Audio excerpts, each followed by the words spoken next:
I'm here today to talk about the patterns with my latest fabric collection.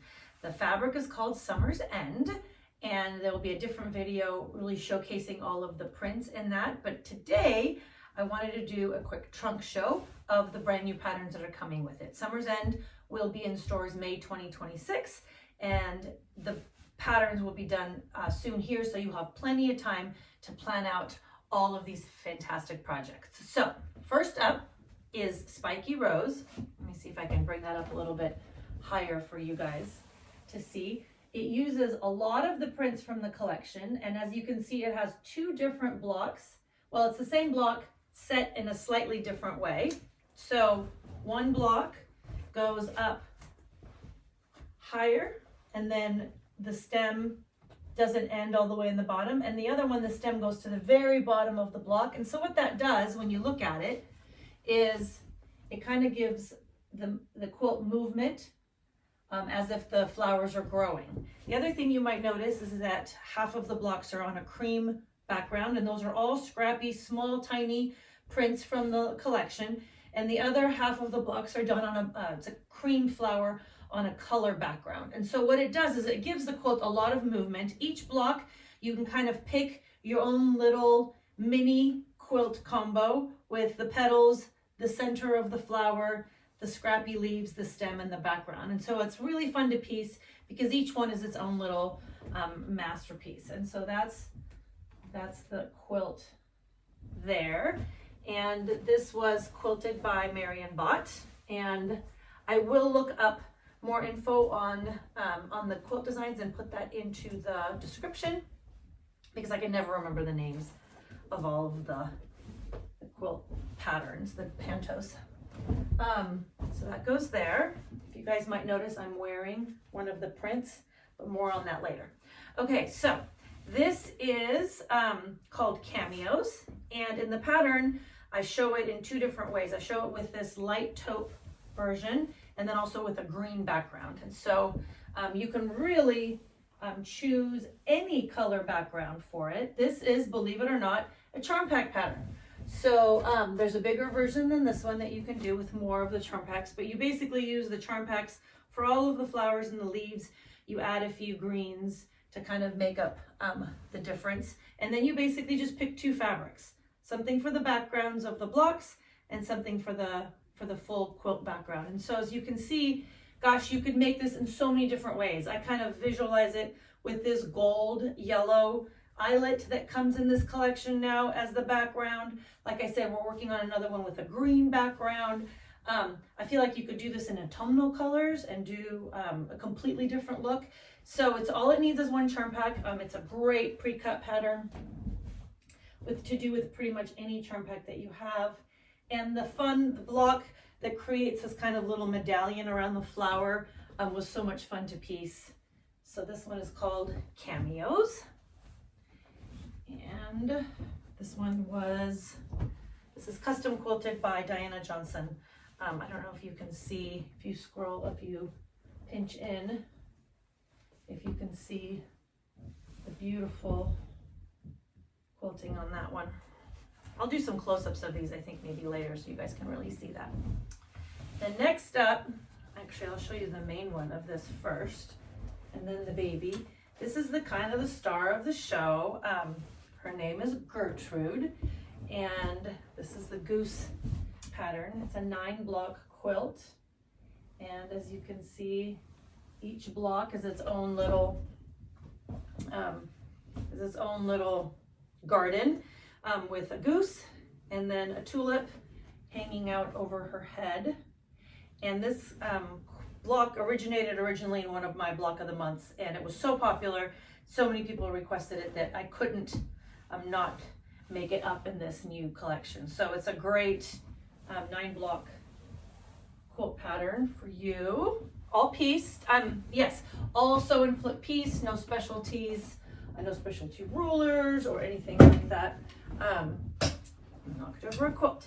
And then also in the pattern is this darling little baby quilt with one Gertrude block and 2 individual tulip blocks along the bottom.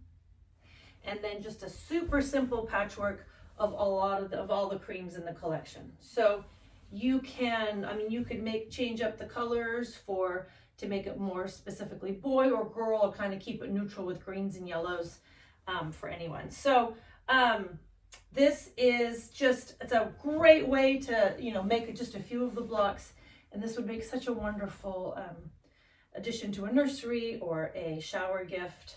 So that's baby Gertrude. This is it upside down? It's not upside down. This is a jelly roll quilt. It's called Maisy Daisies. And this is a longtime favorite. I did this once a really long time ago in a compilation book where various moda designers did a jelly roll pattern, and this was my contribution. And since then, I've redone it several different times, and I thought it was a perfect match for summer's end fabric. So it literally uses one jelly roll for everything, a little additional creams and greens to add for the stem. Although there are so many creams in this collection that you're going to get most of what you need here for that little scrap work. You won't even need to add very much. This is another great panto design whose name I'll have to look up, by Marion. So there's that. Actually, this one, Susan might have done this one. I'll give up all of the information for that in the description, because it's really hard for me to remember that. Yeah, I think Susan Vaughan did that one. And then this is a garden rose hips. Rose hips is one of those blocks that we have done over the years, and I think probably like 5 different color combinations. We've done a quilt with it in Halloween and in Christmas and in very spring colors, in not scrappy, in all one color before.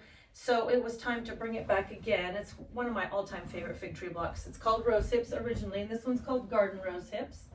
And it's such a great way to showcase the fabric in the collection. As you can see, has every color in here from the group.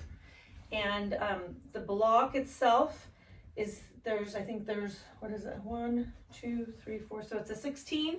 And then the edges of the blocks form this great churn dash in the center for the corner posts. So that gives your eye one more thing to look at there. And you know how when you're making blocks, often you have a favorite? It's like every new one here is a favorite. I don't even know. And this one was also custom quilted by Diana. So that is the lineup for the quilts. I have a lot of other things to show you guys with bags, and there's a fantastic patchwork that you might see back there that also comes with it. But these are all of the quilts. I hope you enjoyed seeing them, and let me know what your favorite is in the comments. Bye, guys. Okay, just a little bit of a close-up for some of these blocks. This is Spiky Rose close-up with this fun flower panto. Okay, this is Cameos close-up. This is custom quilted. This is the one that uses just a charm pack and some background choices.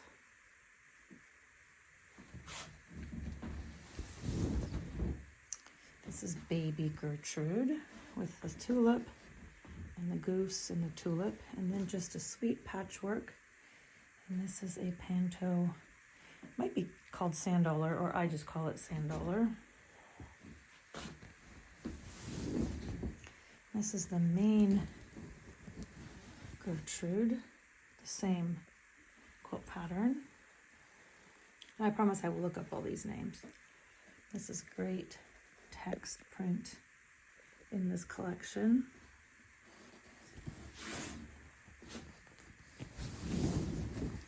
This is Maisy Daisies, and this is the jelly roll pattern. Long stems, lots of fun leaves, and a couple of flowers. This is a great beginner-friendly quilt because hardly anything has to match. And this little patchwork of all the creams and light, low volumes. And this is something called something basket, I think. I'll look that one up too. And then finally the close-up on rose hips, garden rose hips. Gosh, look at each one of these blocks. This is custom quilted.